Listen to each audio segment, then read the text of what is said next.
Bismillahirrahmanirrahim. Assalamualaikum warahmatullahi wabarakatuh. Waalaikumsalam warahmatullahi wabarakatuh. Innal hamdalillahi nahmaduhu wa nasta'inuhu wa nastaghfiruh wa na'udzu billahi min shururi anfusina wa min sayyiati a'malina may yahdihillahu fala mudilla lahu wa may yudlil fala hadiya lahu. Bersyukur kepada Allah Subhanahu wa taala, alhamdulillah pagi hari ini kita semuanya disehatkan Allah. Sehat semua? Kaifa halukum?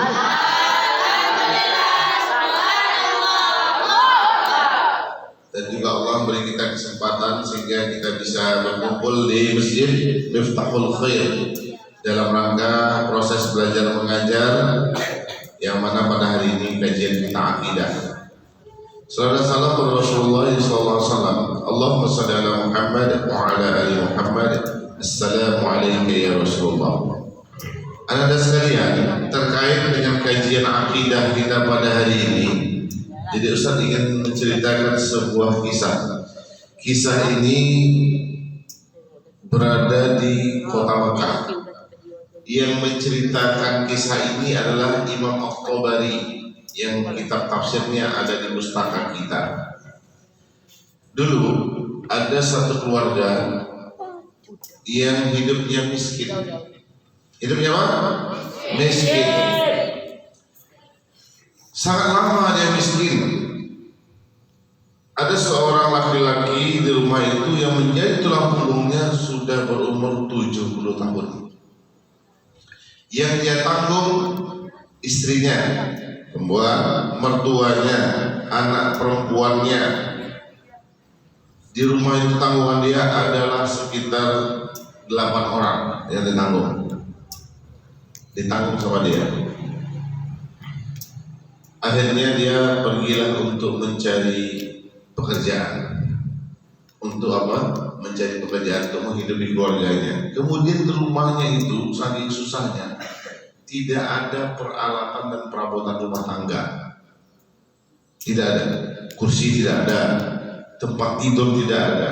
Hanya sekat antara, karena itu ada perempuan, cuma sekat tapi tidak punya alas tempat tidur. Atapnya itu dari tanah. Miskin miskin. Akhirnya dia mencarilah pekerjaan, tapi dengan umur 70 tahun siapa yang mempekerjakan dia? Dia keliling kota Mekah, sana kemari, sampailah sore hari tidak dapat pekerjaan. Akhirnya pulang, istrinya nanya, "Bang, bagaimana? Apakah ada yang mau kita makan hari ini?" Tidak ada, wahai istriku. Dari pagi aku keluar, aku tidak mendapatkan pekerjaan dan tidak ada yang mau mempekerjakan aku. Coba abang pergi lagi, mana tahu tidak dapat pekerjaan. Akhirnya dia pergi lagi. Dia jalan capek keliling kota Mekah itu tidak ada yang mempekerjakan dia. Akhirnya dia kelelahan dulu di bawah pohon. Pas menyandar bawah pohon, tangannya dia taruh begini, terpegang sebuah kotak peti. Dia kaget, wah peti apa ini? Dilihat kan? Dilihat, dibuka, ternyata itu peti berisi uang dinar 1000 dinar. Seberapa 1000 dinar itu? 1 dinar beratnya 4,25 gram emas. Kalau dijual, kita buat harganya 4 juta 1 dinar, dirupiahkan, dikali 1000, itu 4 miliar rupiah. 4 miliar kalau diberikan es cendol, antum bisa minum sambil berenang.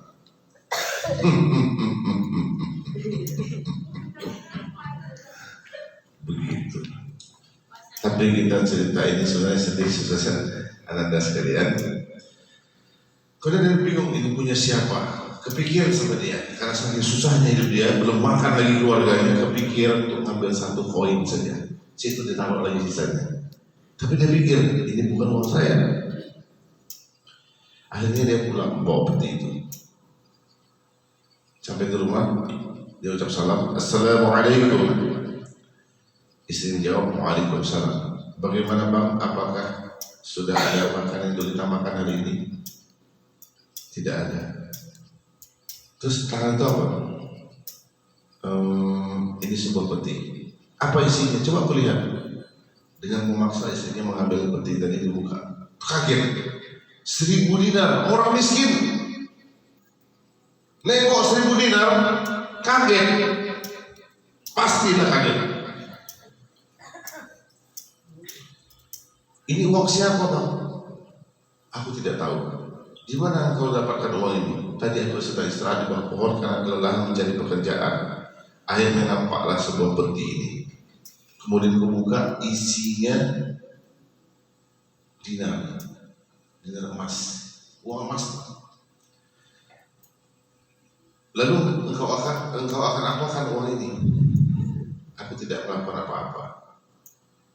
Bagaimana? Karena kita ini belum makan, kita ambil saja 1 dinar, biar sisanya nggak usah diambil untuk makan keluarga kita. Ini ada 8 orang yang harus makan. Kata si suami, tidak, ini bukan uang kita. Apa yang mendorong dia mengatakan itu? Akidah. Ya, ini bukan uang kita. Terus apa pendapatmu tentang uang ini? Kita simpan saja di belakang. Dia gali tanah di belakang rumahnya, dia masukkan peti ke dalam tanah tadi. Keesokan harinya dia keluar lagi untuk cari pekerjaan. Terdengarlah dia ada seorang anak muda naik dari tempat yang tinggi berteriak-teriak, wahai seluruh penduduk Mekah, adakah di antara kalian yang menemukan peti? Saya kehilangan peti yang berisi uang 1.000 dinar. Semua orang pandang kiri kanan karena dia tak tahu si bapak ini mendengar itu. Lalu dia bertanya, kira-kira kalau ada orang yang mendapatkannya, apakah ada upah yang atau tanda terima kasih yang kau berikan? Memangnya orang itu minta berapa, bapak tua? Katanya mungkin 10%-nya engkau berikan? Tidak, pak tua, tidak bisa. Atau 5%-nya? Dia diam sebentar, tetap tidak bisa, pak tua. Ini orang tua mikir, kok pelit kali orang, uang 1.000 dinar, atau hanya beberapa koin saja diberikan dari uang itu, apakah kamu tidak memberikan? Dia pikir sebentar, tetap tidak bisa, pak tua. Saya hanya memberikan doa kepada dia nanti. Ketika peti itu dikembalikan, saya akan mengatakan kepada dia, semoga Allah mengampuni dosamu. Itu saja yang ingin saya ucapkan. Bagaimana menurut antum? 1.000 dinar. Akhirnya bapak ini pulang ke rumah. Istri nanya, apakah ada makan untuk kita? Tidak ada. Mereka waktu hari sebelumnya rupanya mereka ini puasa habis kayak gini. Berbukaannya apa? Minum air putih saja, karena itu yang paling mudah didapat. Tidak ada makanan. Tapi dengan kondisi itu dia tetap bertahan dan menjaga keimanannya. Keesokan pas dia pulang, hasilnya bagaimana bang? Apakah ada makanan ini? Tidak ada. Tapi aku tadi menjumpai seorang pemuda kerasan, dia pemuda kerasan. Dia sedang berteriak-teriak mengumumkan bahwa dia kehilangan petinya. Lalu kutanyakan apakah dia akan memberikan upah kepada orang yang menemukannya. Saya minta 10%, tidak, 5% tidak juga. Beberapa koin tidak aja, dia hanya ingin mendoakan. Kok kejam sekali orang itu ya, baik sekali kata istrinya. Tenang, itu memang pilihan dia. Tapi peti itu belum diberikan. Besok hari dia pergi lagi, dia dengar nampak lagi pemuda tadi berteriak, wahai penduduk Mekah, siapa di antara kalian yang menemukan peti? Aku sangat berterima kasih ketika orang tersebut mau mengembalikan peti itu. Kemudian bapak tua tadi penasaran karena susah kan? Karena miskin, tentu dia ingin bertanya, berharaplah dari jasa menemukan peti itu dapat upah.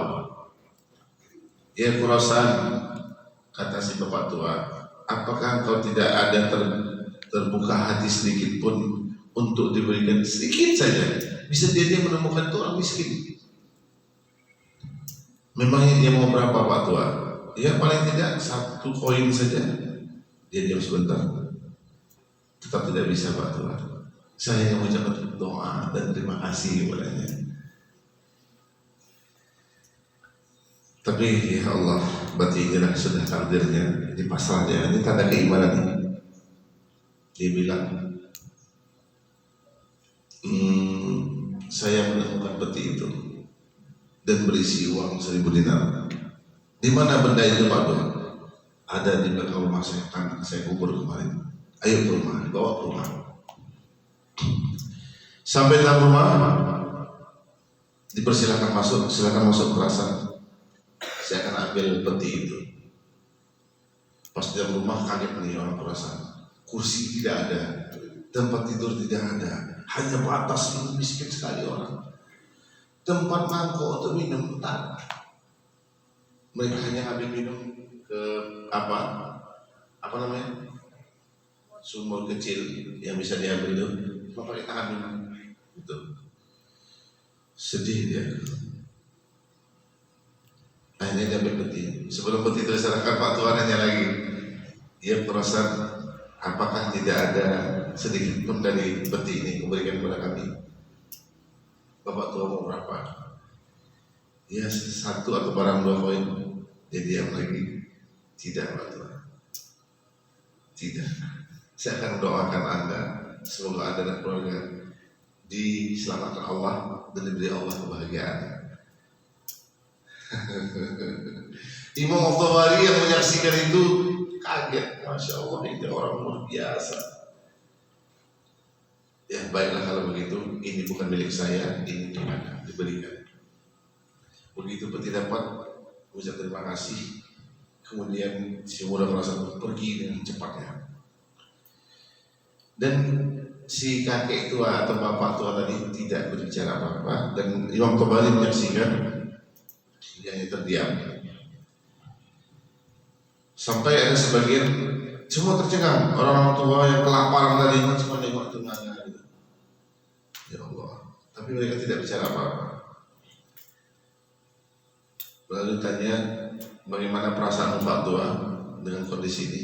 Ya tidak ada masalah, itu bukan rezeki kita. Mungkin Allah akan berikan jalan yang lain. Sedang asik ngobrol, tiba-tiba orang mengucap salam. Assalamualaikum. Waalaikumsalam. Silakan masuk. Siapa yang datang? Siapa yang datang? Siapa yang datang? Pemuda Khurasan tadi datang. Pak Tua, boleh saya masuk? Semua kaget kan? Semua kaget. Tadi tanya sisi, tiba-tiba datang lagi. Kaget. Oh silakan masuk. Ada apa gerangan Anda datang lagi? Apakah ada yang tertinggal atau ada yang tercecer? Saya setelah menghitung uang dalam peti ini semuanya cukup. Anda begitu jujur, Anda memang kekasih Allah karena akidah Anda luar biasa. Mohon maaf Pak Tua, saya mau cerita sedikit kata anak muda ini. Dulu orang tua saya itu sebelum meninggal dia berwasiat. Dia tinggalkan 3 peti. 1 peti digunakan untuk zakat. 1 peti lagi digunakan untuk kebutuhan dia.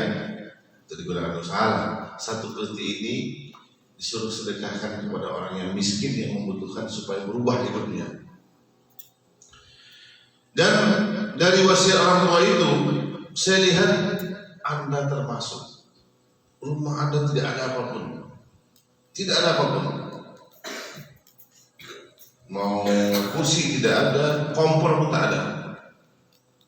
Terus ketika saya keluar pergi, Anda tidak menggerutu sedikit pun, tidak marah sedikit pun, padahal Anda yang menemukan uang ini. Maka menurut saya sesuai dengan amanah orang tua saya, maka Anda lah berhak menerima peti ini. Makanya saya tidak mau tadi minta 1 dinar. Kenapa? Ini mau saya kasih semuanya. Jadi kalau minta sedikit, kalau saya berikan, saya sudah menyalahi amanah orang tua saya. Makanya peti ini karena sesuai apanya, saya berikan pada Pak Tua. Dikasih 1 peti isi 1000 dinar.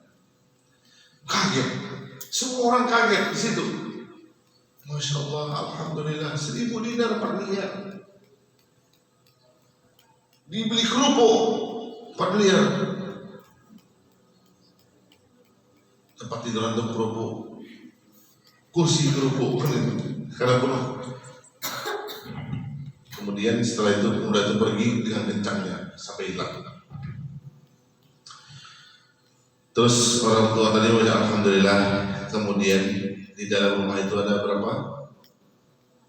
8 tambah Pak Tua jadi tambah Imam Tabari jadi 10. Dia bagi 10 uang tadi. Semuanya dapat 100 dinar. Semuanya. Akhirnya cerita itu pun selesai. Karena waktu susah tadi Imam Tabari masih muda. Dia belum punya penghasilan, belum bisa membantu orang tua tadi itu. Dia sedang menuntut ilmu. Yang ahli tafsir sedang Imam Tabari. Maka setelah dia mendapat tadi dia pergi dia gunakan untuk ilmu, tak berapa lama itu dia datang lagi ke tempat rumah itu nggak ada lagi. Dapat kabar orang tua tadi setelah wafat dan anaknya menikah dengan saudara-saudara kaya di nikah, anak-anak gadis itu. Karena ketaatan dan kesolehannya, maka Allah memberikan karunia yang luar biasa di dunia dan insya Allah di akhirat masuk surga, kan gitu. Nah ini kenapa bisa bertahan umur menurut tangan? Seandainya dia diam gimana? Bisa kan? Bisa. Tapi karena akidah, karena keimanan, orang tua tak melakukan itu. Maka kita juga seperti itu. Kita bukan hanya beriman di depan orang ramai, ketika kita sendiri pun tetap beriman. Dalam hadisnya, ittaqillaha haitsu ma kunta, bertakwalah di mana saja kau berada. Wa atbi'is sayyi'atal hasanata, dan ikutilah perbuatan buruk itu dengan kebaikan. Artinya apa? Sebagai tobat. Wa khaliqin nasa bi khuluqin hasan, dan berakhlaklah kepada manusia dengan akhlak yang baik. Itu hadis arba'in. Nanti kelas 3 kita pelajari. Baik rekan-rekan sekalian, dalam kisah ini ada yang mau bertanya? Kam sa'atul an? 9:15. Alhamdulillah sudah waktunya sholat duha. Baik, pada pemirsa di rumah, itu kisah sangat menarik. Jangan lupa like dan subscribe video kami untuk mendukung agar anak-anak kita semakin banyak nanti tampilan video yang kami suguhkan di hadapan para pemirsa semuanya. Dan ini adalah bagian dari syiar dakwah, akan membawakan kisah-kisah berikut yang terbaik. Semoga bermanfaat. Assalamualaikum warahmatullahi wabarakatuh.